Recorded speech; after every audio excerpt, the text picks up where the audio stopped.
I thought it was too late to comment on this whole interview of Tucker Carlson on Joe Rogan. Apparently, no. They're still arguing over this. This is apparently something that just continues to go on viral. There's like tons of people joining in. You have Patrick David being the latest one joining in yesterday on this. And it's all about something that the owner or CEO of the Daily Wire said that apparently got under everyone's ruffled everyone's feathers, apparently. And everyone's been jumping in talking about this, like pretty much every major talking head. We had Joe Rogan get in on it. We had Patrick Bet-David's the latest one. We had Andrew Tate join in on this. Everyone. But so I'm going to talk about that a little bit in this video, but that's not the main point of this video. I was like thinking to myself, why is this so popular? Everyone's talking about this. We'll get into that though in this video and play a little bit of that. We're also going to get into what's going on, of course, around America. And you're not going to believe some of the stuff that I'm going to show you in this video. What's going on, how they're going to make it to where you don't own a car in like 10 years. And it's actually already underway. And I'm going to show you how they're doing it. And it's not just words. I'm going to show you how they're literally putting money behind everything to make this happen. And we're seeing also potential of shutting everything, of course, down again. I'm going to show you a number of things that look like that's what the direction's going. Companies getting ready for it. Shipping companies as well. We have a number of ports. We have like a drought in the Panama Canal. We're going to get into all that. We're going to get into what's going on in our cities. We have multiple cities closing down tons of stores and restaurants. Out of nowhere, Austin, New York City, just tons. We'll get into all that in this video. So let's start with maybe this here, folks. What's going on with America? And the fact that we literally only grew 1.6% over the last year. The GDP only grew 1.6% while they've literally spent double this in deficit. What I mean is, like, let's say America made $1 trillion, right? I'm just putting a random number in. We spent $2 trillion. Actually more than that, but you see what I mean? We've spent literally double what we take in. So it's like, imagine you're making $50,000 a year and you spend $100,000. That's basically what our country did last year. And you can see here the deficit is going through the roof. We're already past World War II levels. World War II, they had 106% deficit over GDP. We're already there. And we're just continuing to rise. While at the same time, people can't afford to pay their bills. Apparently, within only 3 years' time, your bills are up $1,000 a month. That's apparently where it's at right now, folks. And that's according to statistics. And I'm going to show you that later. Let's just get into... No, actually, maybe I'll show you that first. And then we'll get into this whole thing with Patrick Bet-David, and we'll get into the whole thing with the supply line and all the other things that I mentioned. But before we do so, I might as well say this. Food supply, 25-year shelf life. Link is in the description for this, folks. 4 weeks worth for $187. Honestly, with the supply chain stuff I'm going to show you, you're going to probably want to get this, folks, if you haven't already. Link is in the description. Get 4 weeks worth for $187. They also have the solar generator system and other options available. Link is in the description. This book here, The Lost Ways, How Your Great-Great-Grandfather Lived Without Electricity, which who knows what's going to happen next, folks. The way things are going, you're going to definitely want to be prepared. Get the printed version. Link is in the description, $37 plus shipping. Now, like I was saying, we're seeing Americans are spending $1,400 more, $11,400 more a year right now. Need an extra $11,400 today just to afford the basics. And I saw another, and this isn't the only analyst that came out. There's another one that came out, and this is since January 2021. Another analyst came out, and it was about 12,000 something. So basically, you need 12,000 more a year just to pay for the goods that you needed 2021 compared to 2021. You need $12,000 more dollars. And I'm guessing your wages didn't go up $12,000 more dollars a year. That's my theory, but probably in most cases that's true with with pretty much everybody around me in America. But yeah, so you see kind of what's going on with all that. And then we have, of course, what happened with Patrick Bet-David. Let me play a little bit of this. Well, actually, first let me show you this. So we have here Patrick Bet David responding to Jeremy, the CEO of Daily Wire, where basically Jeremy says, if you don't believe in things like the moon, of course, landing, if you don't believe in using NUKES on Japan back in World War II, if you don't believe in any of this stuff, if you believe in some of those theories, folks, you don't like this country. You hate this country. This is what he said. And of course, I think that's pretty ridiculous to say something like that. You should be able to question whatever. You should be able to question. This is exactly what Patrick Bet-David said in response as well. Jeremy, isn't the entire premise of being a critical thinker to question things? Some of the best broadcasters and influencers are those who ask questions no one is asking. Being anti-establishment is to question the establishment's motive. And this is sort of what my channel's been. I've been questioning stuff the entire time I've been on YouTube. I've questioned some of the stuff they were talking about there. A little bit. A few things. I've questioned a few things over the years. I'm sure you've watched my videos. If you've been around for a few years, you know I've questioned a lot of stuff. But then we had, of course, him respond to that. Jeremy responded to it. And then this was Patrick Bet-David's response to that. Let's play this real quick. I understand your point. However, I'm not a Christian because I broke bread with Jesus. I've never met him face to face. That requires a level of faith I'm willing to risk taking. But it also takes faith to believe that we landed on the moon or someone's involvement. Yeah, so as you can see here, he's talking about, I would rather have faith in God than our GOV. And actually, that's a really interesting thing to think about. Because he says he's not willing to risk faith in the GOV because, of course, people in the past have trusted their GOV or government, and things didn't exactly turn out well. The fact of the matter is, that's one of the things I've noticed with philosophy. I remember watching this one podcast where those that essentially get away from religion, they often start trusting the GOV instead or in place of God. And this is where things can get bad, right? This is why you need strong families. This is why you need religion. This is why you need culture. Things like this that hold together communities. Because the GOV is not there for you and I necessarily in many cases. They're there for themselves. They want to stay, of course, in power. And if it means, you know, sort of messing into some of that stuff and making people think differently, they might do it, which they have, of course, done it. They've tried to change things, as you've seen around you, right? So at any rate, you get kind of the idea. And then we have, of course, Ben Shapiro, who is friends with Jeremy, works for the same company, probably, and he's also co-owner, saying this in response to the whole dropping, you know, NUKES on Japan. No, America was not evil for dropping them. Just asking questions doesn't make you a critical thinker.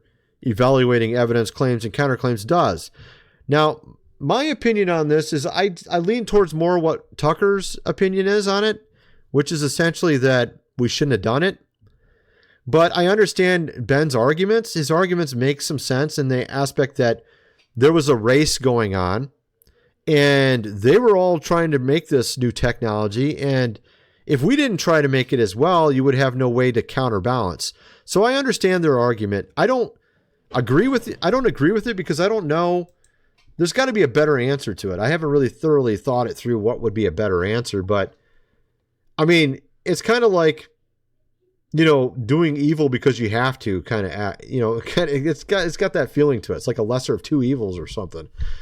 I think it'd be better to have a different approach. There's got to be a better means to solve that problem. And I'm not quite sure what it would be. I haven't sat down and thought about it a lot, but it's obviously a complex issue. But the fact of the matter is, I don't think it's really right for us to have been dropping things like that, obviously.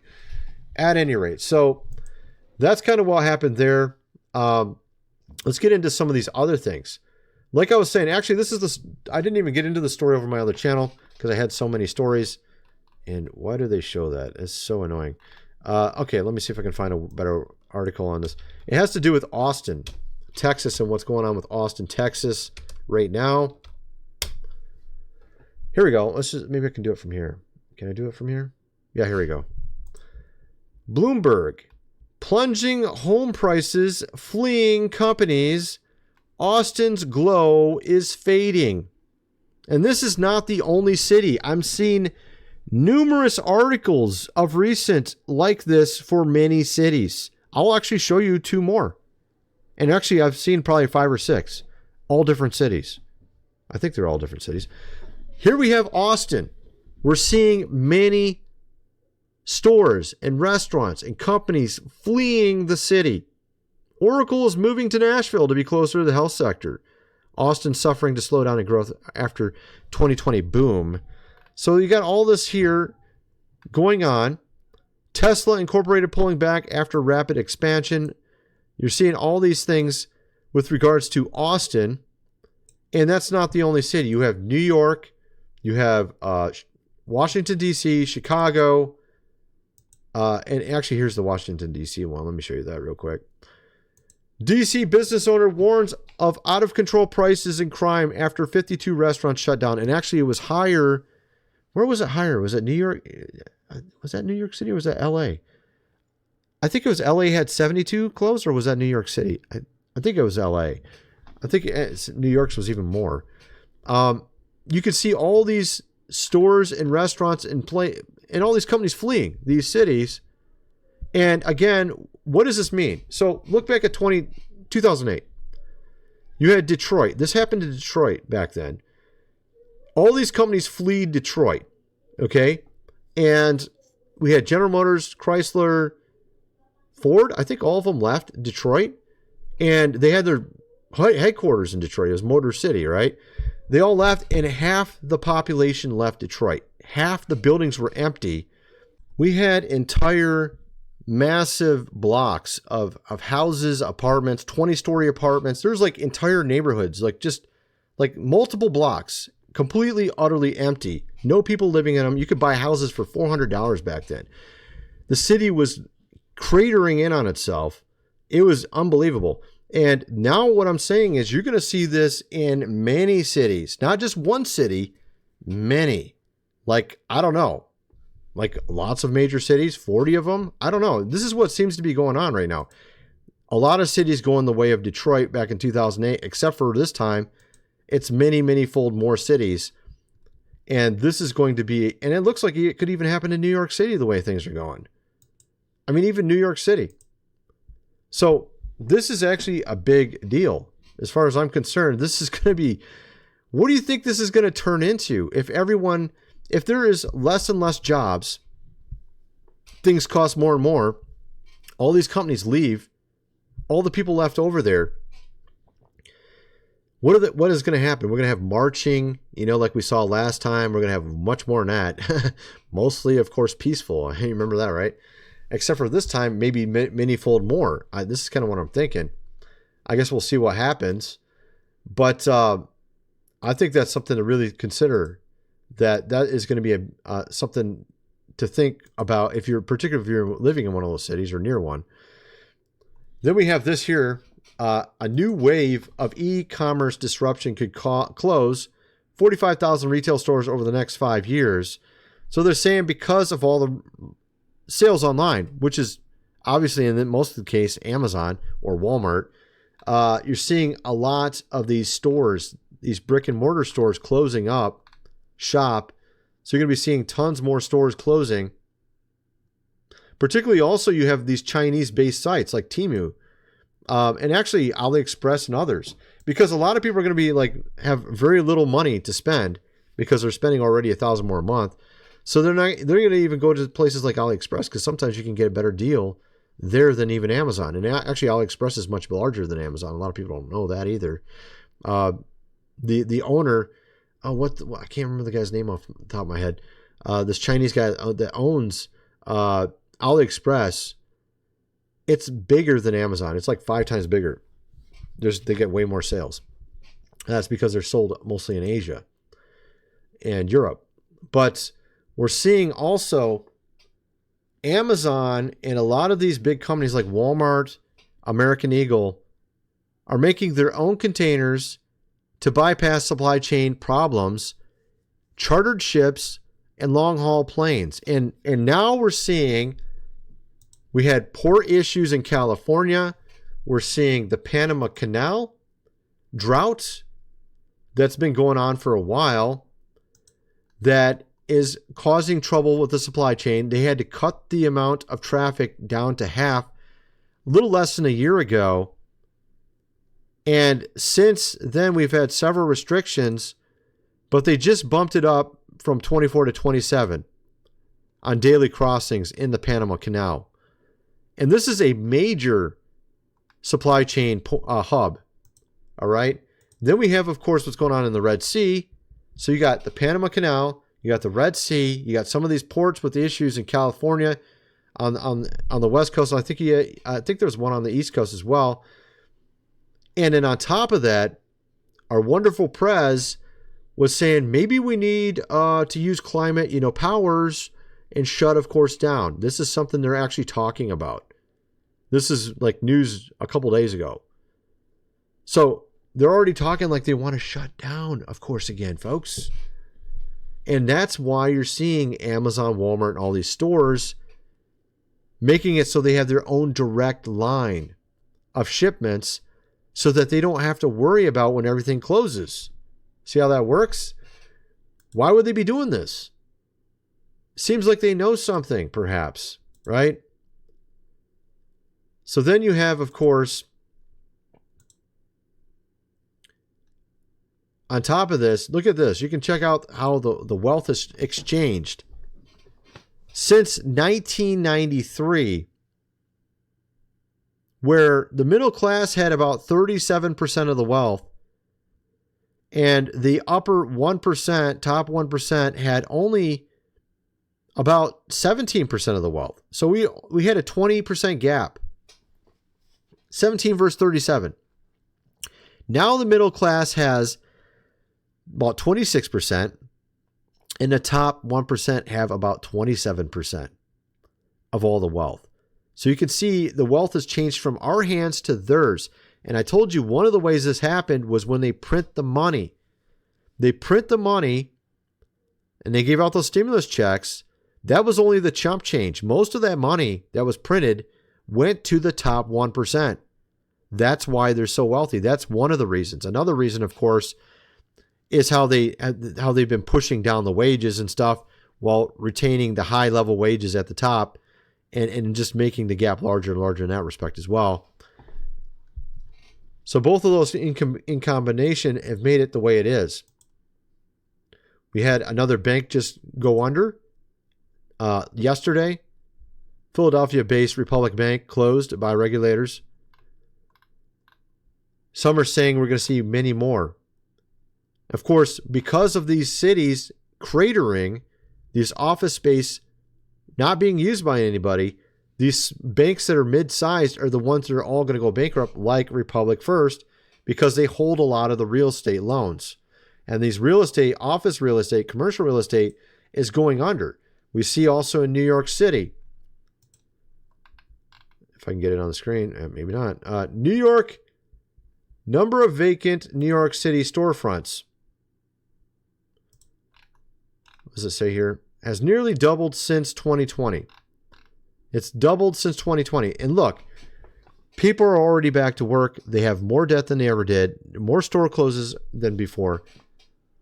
You actually had more money when you were stuck at home than when you do now, according to the data. Big Apple storefronts sat empty in 2019 compared to only 6% compared to 11.2% this year. So you're seeing a lot. That's 11%. So we're seeing that as well. We're seeing also with cars, the cost is way through the roof. Almost 20% on an APR for a used car if you have a low credit score. And car payments are pretty much what apartment rent used to be back like 15 years ago now at this point. $726 for a car. Unbelievable. And of course, this is what's going into, remember 5 years ago, the bald guy, looks like Dr. Evil from Austin Powers. He said, You will own, of course, nothing and at the same time be happy, right? Remember that guy? Well, that's exactly what's going on. Head-to-head, electric vehicles are now cheaper than their gas counterparts. The thing is, though, what is Elon Musk doing? Let me show you this. Well, for one, the only reason it's cheaper is because they get all these incentives from the GOV. They get all this free money. Ford gets $9.2 billion to help catch up with China's EV dominance. So look at this. Let me show you something. So what they're saying in how many years? 6 years. Is it 6 years? So they say only 20% of Americans will own a car in 15 years. And actually, they say by 2030, that's 6 years from now. No one in the U.S. may own a personal car. So they're saying it could be that low in 2030, in 6 years. So, but they're saying a worst case scenario, or they're kind of putting their longer case scenario here. 20% of Americans will own a car in 15 years. They're saying it could even be as little as 5 or 6 years. And let me show you how that's, and this is just a speculation, right? That's just an article. Let me show you where someone put money where their thoughts are and shows you exactly where they think it's going. As I showed you with Amazon and Walmart, they got their own supply lines. Why do they do that? Perhaps they know something's going to close. Then you have Elon Musk. Robotaxi dreams plunge Tesla into chaos. What's going on here? Well, apparently he was focused at first on building a $25,000 mass market vehicle for Tesla. He has put it off. And some of the insiders and investors are like shaking their heads like, what are you doing? Why are you putting this off? You would want to make a cheap car for the market, right? That's not what he's doing. What is he focused on? Making robo-taxis. Why? Because he thinks you're not going to own a car. He's going to make a bunch of robo-taxis and you're going to basically get in a taxi and not have your own car anymore. Is what he's thinking is going to go towards. And that's what this article is saying as well. One prediction by analysts in the new report examines technology and personal car ownership. Instead, most Americans will hail self-driving electric ride shares to get around. And that's exactly where Elon Musk is putting his money. He did a sharp turn recently from trying to do a cheap EV car to making robo-taxis, thinking you're not going to buy any cars in the future. Rather, he's going to make taxis and you're going to rent those instead. And this reminded me of this movie, and I talked about it before, Incorporated. It was on Sci-Fi Channel back in 2017. It had only one season. And you can see in this picture, essentially a smart city. You have EV cars, robots, AI. And then most people actually live outside the city. They live in these slums. See how that works? This isn't the only movie that showed this. You had Elysium with Matt Damon, exact same concept, except for the rich city was in the sky. It was literally a space base in the sky. And everyone else lived in sort of like the slums on the earth. And so that's seemingly the direction it looks like they're trying to take it, folks. It's kind of strange. I don't know what to think. And then I'm kind of wondering what some of you guys think. Let me know in the comment section below. And thanks for watching.